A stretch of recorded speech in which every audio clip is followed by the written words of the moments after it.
Have you heard about this man? He lives in Brooklyn, New York. He holds the most records in the Guinness Book of World Records than anybody else on the planet. His name is Ashrita Furman. And let me just give you a little idea of some of the world records that Mr. Furman owns. He has balanced a salt shaker on a table actually longer than anyone else on the planet. He has balanced a jug of milk on his head, again, longer than anybody else. And one occasion there on the right part of the slide, there he is. He's using a samurai sword to chop 27 apples mid-air. And that actually is, you guessed it, a world record. On other occasions, Mr. Furman holds the record for yodeling the longest, 77 straight hours. This man yodeled, world record. On one occasion, he ran for 3.5 hours, juggling 3 balls and not letting any of them fall to the ground. Again, a world record. On another occasion, he somersaulted 12 straight miles.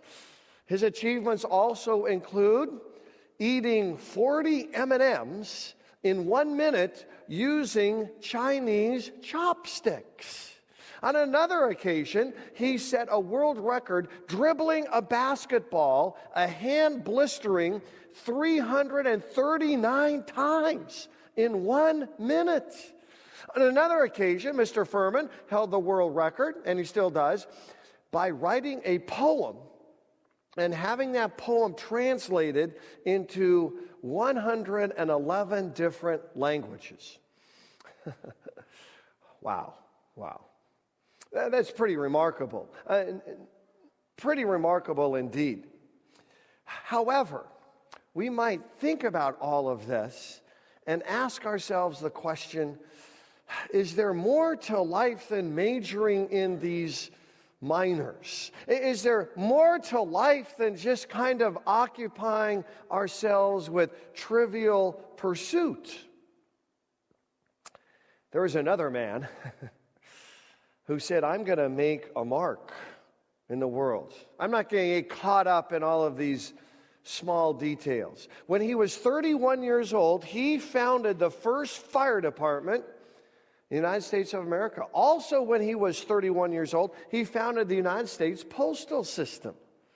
When he was 36, he invented a heating stove that is still in use today. When he was 40, he harnessed the power of electricity, and age 43, he invented the lightning rod. Who might this man be? Any guesses? We're small enough. Throw them out. Benjamin Franklin, right? That's right. There are his dates, right? Great American inventor. He was a philosopher, a foreign diplomat, a linguist. He wrote and spoke 5 different languages. At age 79, he invented bifocals.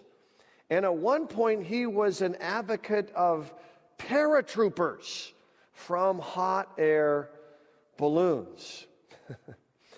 Benjamin Franklin understood that life is short.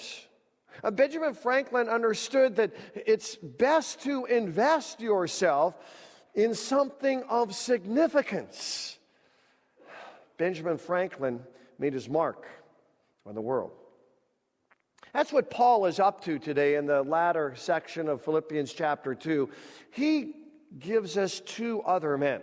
Timothy, we've all heard of. Epaphroditus, maybe not so much.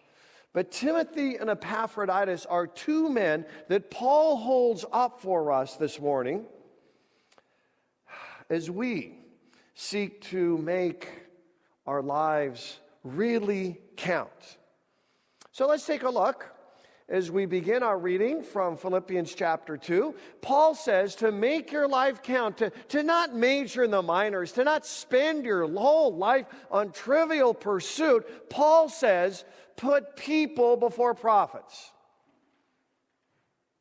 People before prophets. And as I said, example A here would be Timothy. Paul says of Timothy in Philippians 2, I have no one else like him. Someone like Timothy in Paul's life, who takes a genuine interest in your welfare. For everyone looks out for his own interests, not those of Jesus Christ. Paul says leaving a mark, a lasting mark, is to put people before prophets. But we're kind of hardwired as poor, miserable sinners to do just the opposite, right? Oh, prophets before people. Always, we say. We're much more concerned most of the time with the bottom line, the nest egg, the retirement account, how much we're getting paid. We get all wrapped up in profits to the point that we don't care that much, really, about people. You know what they call a person who's all wrapped up in profits? A very small package. I know I should help more around the house, but I'm just so busy. I know I should do more with my children and grandchildren, but a man's got to do what a man's got to do. I know I should get more involved in this church, but you have no idea how much I have to work. It's not Timothy. It's not Timothy. Timothy's not going to live a small, little, trivial life. Timothy puts people before prophets. We see this in Acts chapter 16. In Acts chapter 16, Luke tells us that Paul and Silas, on their second missionary journey, came to Timothy's hometown of Lystra in modern-day Turkey. Paul heard that Timothy had a good reputation among the people living in Lystra. So Paul invited Timothy to be part of this missionary endeavor, to put people before your prophets. And it's stunning in Acts chapter 16. Timothy doesn't say anything. He doesn't object. He doesn't say, well wait a minute, I need to finish this particular project. Luke simply tells us in Acts 16 that Timothy joined the missionary team. What brought that about? Some stranger shows up, named Paul, with his friend Silas, and they simply say, we are going to change the world with the gospel of Jesus Christ. And Timothy says, what? Count me in. I'm there. What would bring someone to that radical decision? Timothy, put people, hurting people, broken people, unsaved people before prophets. That's how you leave a mark. That's how you leave a mark. People before prophets. He goes on, that is, Paul does, to continue. What does it look like to leave a mark in the world? And by the way, it's never, ever, ever too late. People before prophets. He goes on to say, put character. And we know a lot of characters. I don't mean it that way. This is a tried Christian character before conformity, before just blending in, plain Jane kind of life, C- kind of attitude. No, that doesn't make a mark at all. Timothy, people before prophets, character before conformity. Paul goes on, but you know that Timothy proved himself because as a son with his father, he has served with me in the work of the gospel.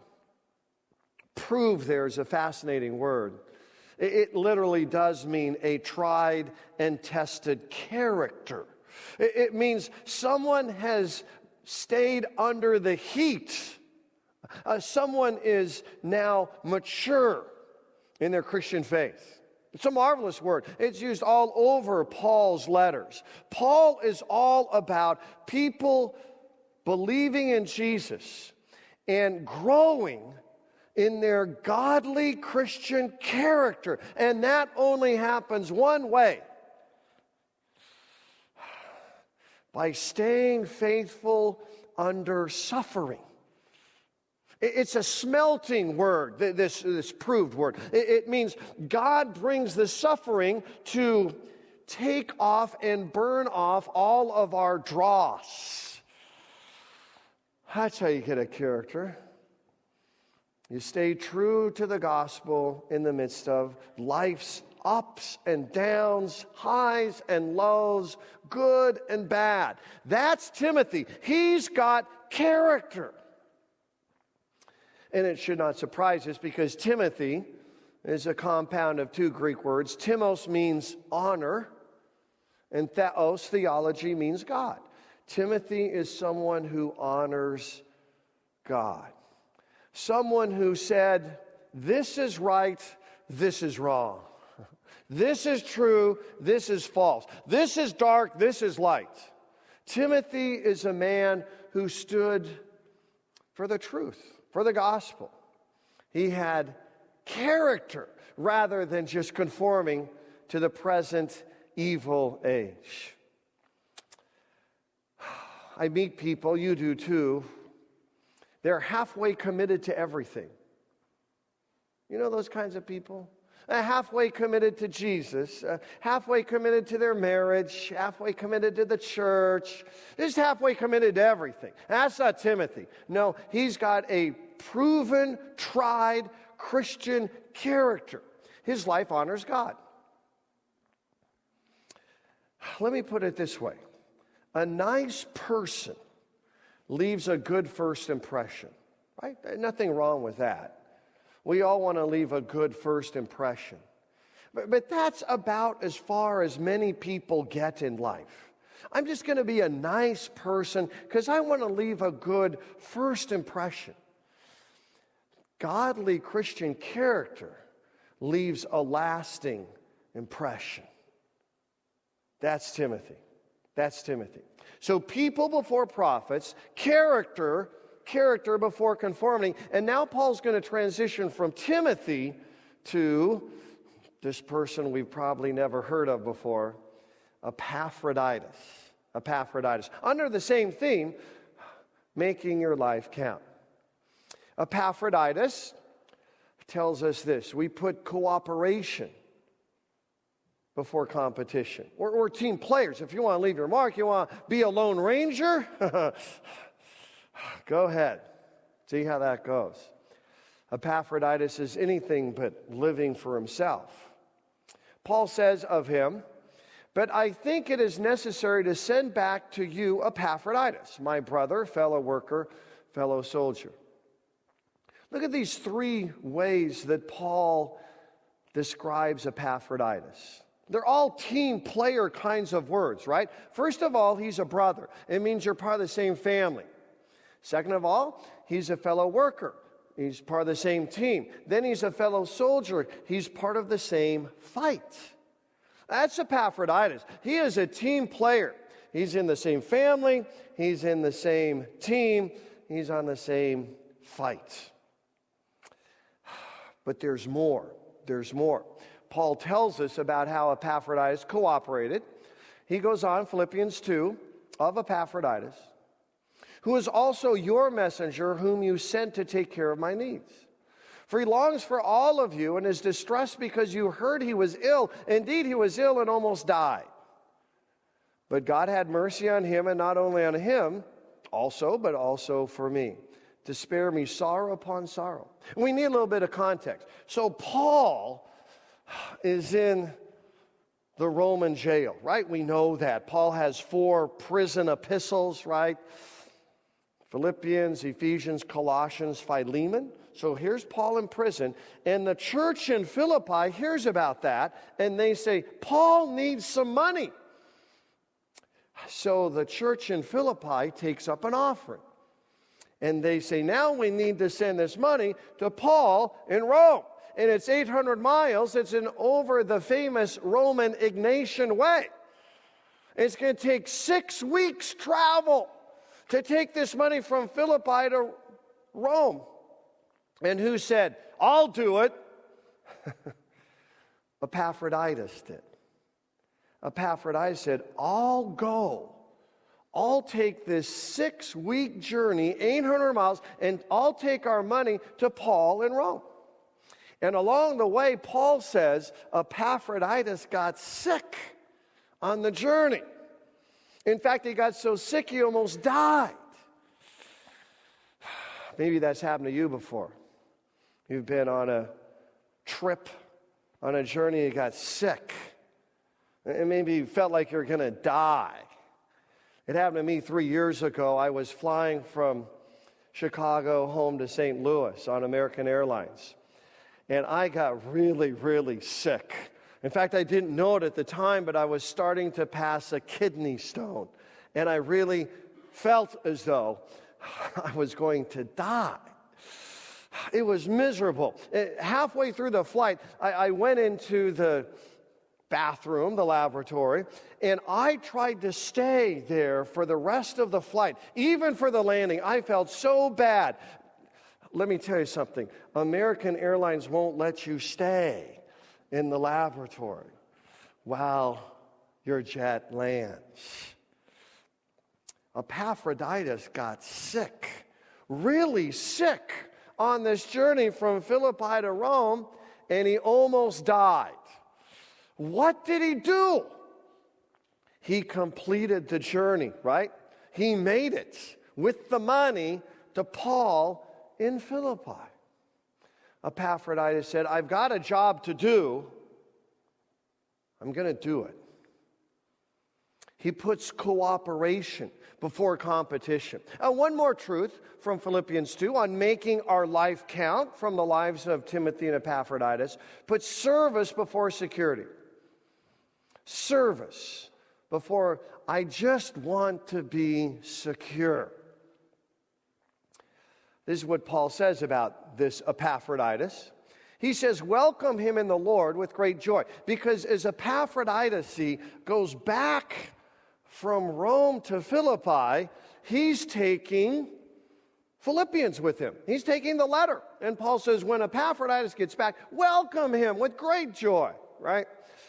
And honor men like him because he almost died for the work of Christ. That's when he got sick, right? Along the way.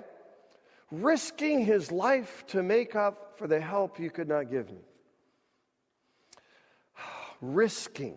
It literally means a roll of the dice. We could translate that word gambling. And Epaphroditus then is God's gambler. Epaphroditus says, I'm going to put service before security. I'm going to roll the dice. And the beautiful word here in the original Greek is parabolani. Now, why do I share that with you? Because in the early church, there were Christians who called themselves the parabolani. They were Christians who were like Epaphroditus, who put service before security, who rolled the dice, you might say. And church history tells us that these early Christians, the parabolani, they would go and they would minister to people in prison, the sick. The parabolani would bury martyrs. These were people who put service before security. They were God's gamblers. They were probably people who were on building committees, went to voters' meetings, came to church when there was a blizzard.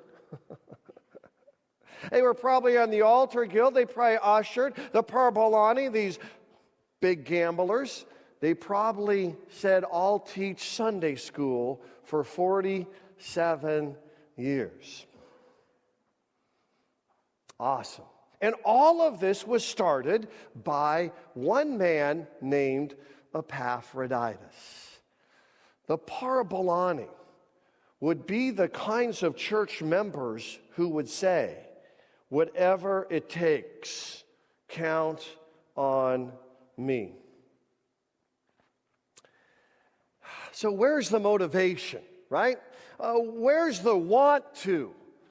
To move from what? Profits, conformity, competition, security. Where's the want to move from that little, small, trivial life to a life that matters, that counts? So what do we have over here? People, character, cooperation, service. How do I make that journey? Paul tells us. Paul tells us in chapter 3 of Philippians. Chapter 3, verse 20, famous verse. He tells these Philippians who were very proud of their citizenship. You need to know in the ancient world, if you were a Roman citizen, that'd be like, I'm a resident of the United States of America. See, I've got it made. I'm a part of the upper 1% in the world. See, that's what it meant to be a Roman citizen. And Philippi was a Roman colony, and most of the people were Roman citizens. And Paul says, fair enough. But that's not your true identity.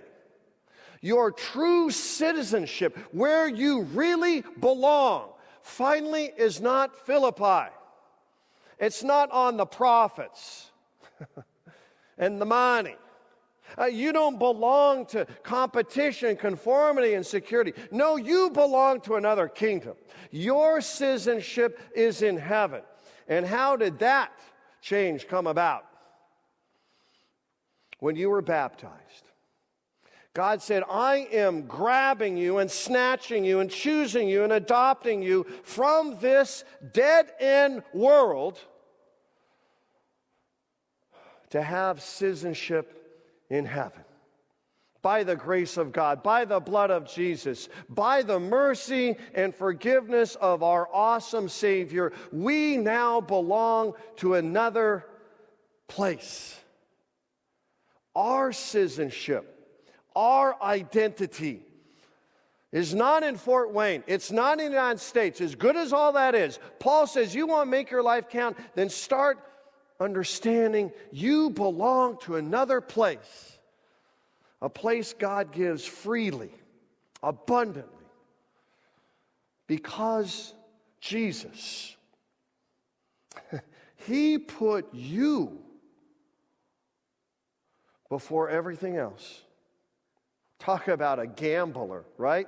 Talk about taking a great risk. Talk about rolling the dice. Jesus put you before everything else, and it cost Him everything.